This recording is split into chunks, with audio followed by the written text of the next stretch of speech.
Previously, we examined how to calculate approximate 95% confidence intervals. But what if you want to create a confidence interval that is an 80% or 90% confidence interval? Well, we can calculate confidence intervals of any size, 50, 80, 90, 95%, 99%. Right? Again, we can think of the mean of a random sample. It's just the point estimate for the population mean. It's our single best guess without additional information of the population mean mu. But again, using the concept of the standard error, which is just the population standard deviation divided by the square root of the sample size, that's the standard deviation of the sampling distribution, we can create a confidence interval of any size using a point estimate plus or minus a critical value, which we call z star, times the standard error. This critical value, or the z star, it's a number that corresponds to the confidence interval we want. How do we get this value of z star? If you recall, with 95 approximate confidence intervals, so if we have like 95% confidence intervals that are approximately so, then we use a value of roughly 2 for this critical value of z star. But for confidence intervals of any size, 80, 90, 95%, how do we get that value of z star? So let's step back and think about the central limit theorem and this idea of z-scores, or standardized scores. If you recall from the central limit theorem, we know that the sample mean is distributed normally, right?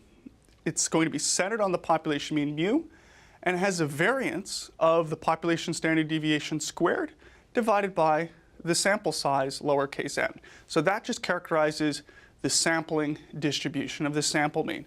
It's centered on the sampling distribution of the sample mean is centered on the population mean mu, and it has a variance given by the sigma squared divided by lowercase n. All right. Again, in general, we can summarize this as it's just the standard error of the sample mean squared. So that's just from the central limit theorem. Now recall that we can conceive of our sample means in terms of deviations, in terms of z-scores above and below this population mean mu. So if we just take, assuming that we know the population mean mu, we can just take any particular sample mean, subtract out the population mean mu, and then divide by the standard error of the sample mean, the standard deviation of the sampling distribution. So we're just converting, the idea is we're just converting all these different values of the sample means on the sampling distribution, we're converting them to z-scores. So they're deviations above and below the population mean mu. So if you get a z-score of 2, that particular sample mean is going to be 2 standard deviations above this population mean. If you get a z-score of 0, that sample mean happens to have the same value as the population mean mu. The point is we're just converting our sample means into these deviations above and below the population mean mu. Once we've converted these z-scores, right, recall that we can create confidence intervals by asking how many z-scores, in essence, we want to capture with our interval, where these z-scores are deviations above or below the population mean for our sample means. Right? So the key idea is with a 95% confidence interval, we want to capture 95% of the sample means. Again, these sample means are converted to z-scores, but the basic idea is that with a z-star of 0.95, the idea is we want to capture 95% of the sample mean. So this is the standard normal distribution model of the sampling distribution. The sampling distribution is going to be centered on the population mean mu, and it's symmetric, it's mound-shaped, so we can use a standard normal distribution. Now, the area under the curve of this distribution, it gives the probability proportion for a certain range of values. So you can see here that if we set z star to 1.96, positive and negative, that middle part of the distribution, all right, it captures 95% of all the sample means.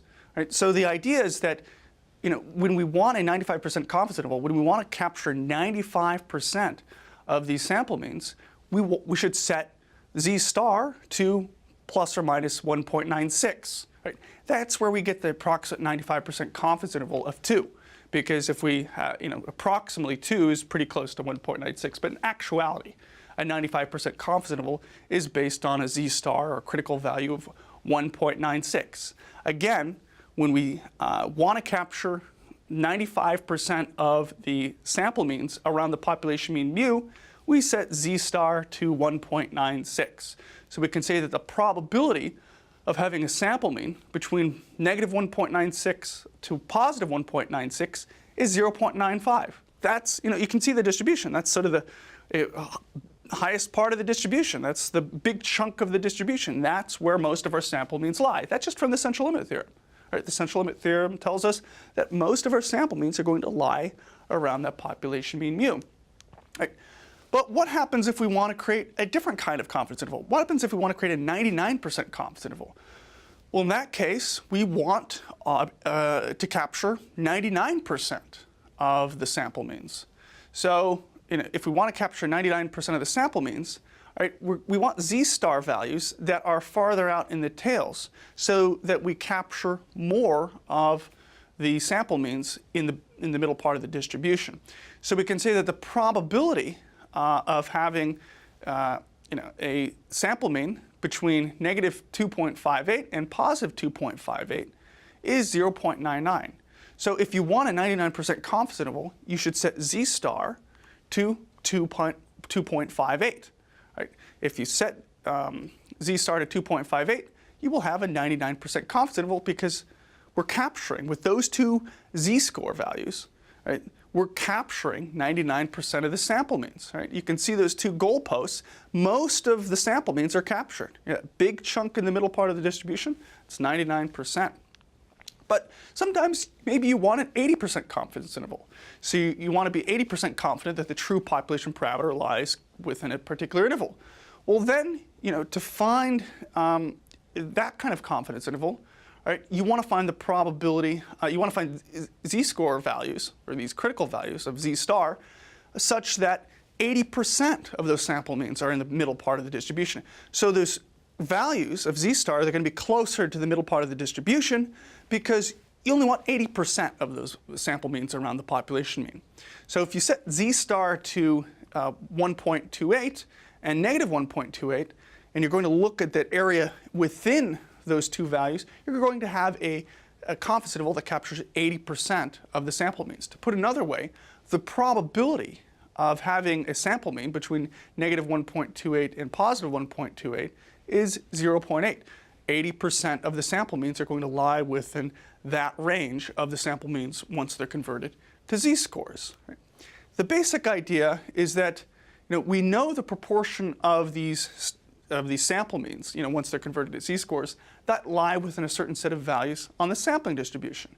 So if we set z star to 1.96, then we know that if you set negative 1.96 to positive 1.96, that middle part is going to be 95%. Right? We're going to capture 95% of the sample means with those two values of z star. We know that these sample means are really just z-scores, so we know that a particular z-score on this standard normal model of the sampling distribution, it's going to equal the sample mean subtracting out the population mean mu divided by the standard error, where the standard error is just as before, sigma divided by the square root of n. The key point is we can plug in this value, all right, of x bar minus mu divided by the standard error. We put it in for the value of this standardized version of the sample mean.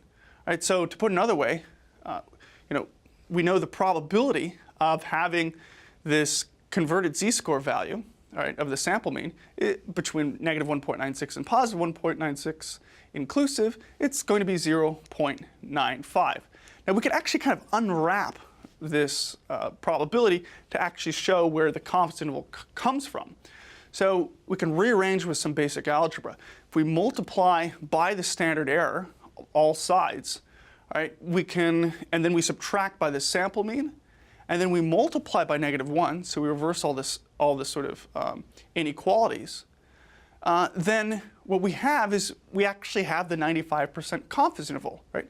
We know the probability that the population mean mu, all right, we know there's a 95% chance it is between the sample mean minus 1.96 times the standard error, so the population mean is going to be greater than that. It's going to be less than the sample mean plus 1.96 times the standard error. To put another way, confidence interval is just our point estimate plus or minus 1.96 times the standard error, where 1.96 is based on the standard normal model of the sampling distribution.